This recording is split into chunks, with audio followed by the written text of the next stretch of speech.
অভিক ও অর্ণব সিদ্ধান্ত নেয় নন্দনগড়ে যাওয়ার। সেই রাতে অভিক যখন ঘুমোতে যায়, ঘড়িটি আবার হঠাৎ করে শব্দ শুরু করে। ঘড়ির ঢাকনার ভেতরে নতুন করে কিছু খোদাই হতে শুরু করে। অভিক যখন দেখতে যায় তাতে কি লেখা উঠছে, সে দেখে সেখানে লেখা আছে, সময়ের চক্রে ঢুকেছ, এখন পেছনে ফেরার পথ নেই। অভিক আতঙ্কে উঠে বসে এবং ঠিক তখনই সে দেখে তার জানলার বাইরে একটা অদ্ভুত ছায়া। তখন ঘড়িতে বাজে রাত 3টে। আমি গঙ্গা অডিও স্টোরি থেকে গঙ্গা। আজকে কালের ছায়ার দ্বিতীয় পর্ব, নন্দনগড়ের অন্ধকার শুরু হচ্ছে।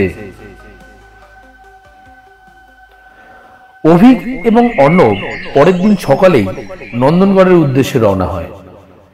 এটি কলকাতা থেকে প্রায় 4 ঘন্টার পথ।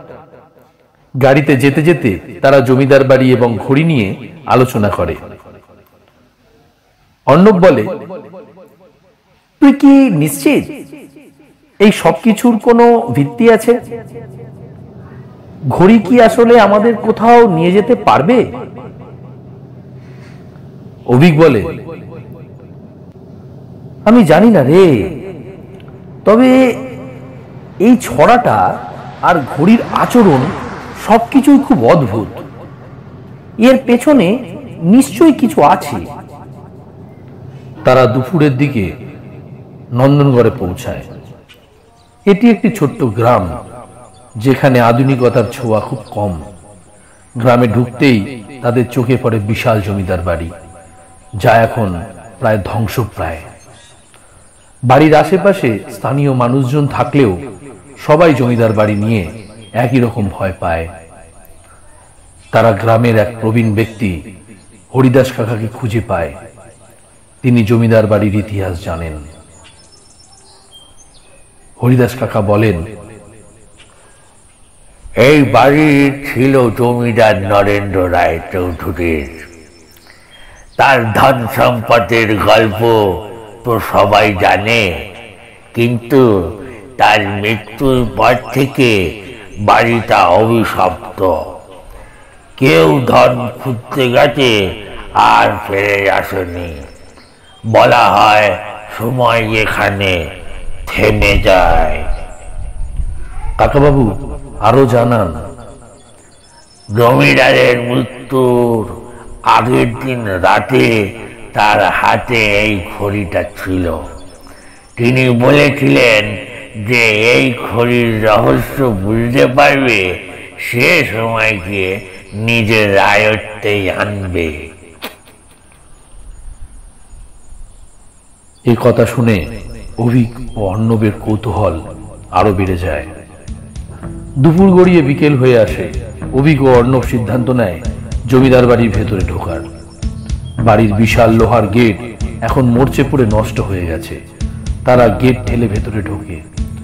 বাড়িটি ভাঙাচোরা হলেও তার স্থাপত্য শৈলীর ছাপ এখনো চোখে পড়ে।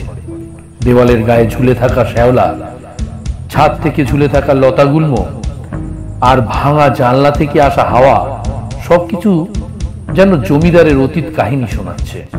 বাড়ির মূল হলে ঢুকে তারা দেখতে পায় একটি বিশাল ঘড়ি। এটি জমিদারের ব্যবহৃত দেওয়াল ঘড়ি, যা এখন থেমে আছে। অর্ণব বলে, দেখ, এখানেও সময় থেমে আছে। ছড়ার কথাটা মনে পড়ে? তারা ঘড়িটির কাছাকাছি যেতে যায়। ঠিক তখনই একটি অদ্ভুত শব্দ শোনা যায়। শব্দটি যেন কারোর পায়ের আওয়াজ। তারা দ্রুত পিছনে ফিরে তাকায়, কিন্তু কেউ নেই। ঘড়ির পিছনে অভিক একটি খোদাই করা বাক্য খুঁজে পায়। তাতে লেখা আছে,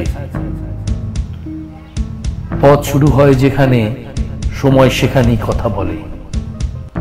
এই বাক্যের নিচে একটি চিহ্ন, যা দেখতে অনেকটা নদীর ঢেউয়ের মতো।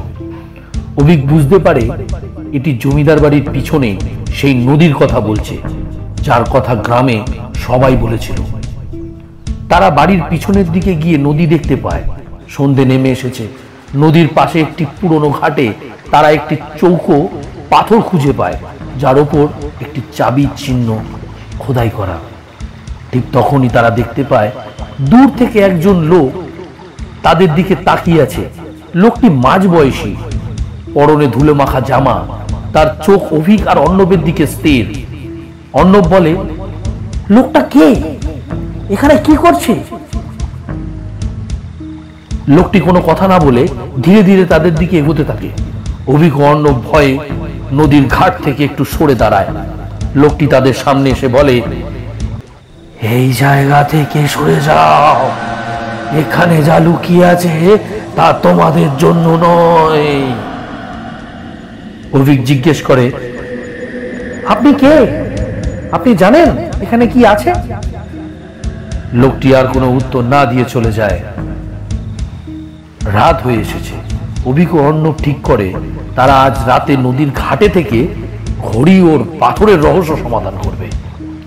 ঠিক তখনই তারা শুনতে পায় ঘড়িটি আবার টিকটিক শব্দ করছে, কিন্তু এবার ঘড়ির থেকে একটি ক্ষীণ আলো বের হয়, যা নদীর মাঝখানের দিকে নির্দেশ করছে। নদীর মাঝখানে কি লুকিয়ে আছে? রহস্যময় লোকটি কে এবং তার উদ্দেশ্য কি? ঘড়িটি কি তাদের কোনো গুপ্তধনের দিকে নিয়ে যাচ্ছে, নাকি আরো বিপদে ফেলছে?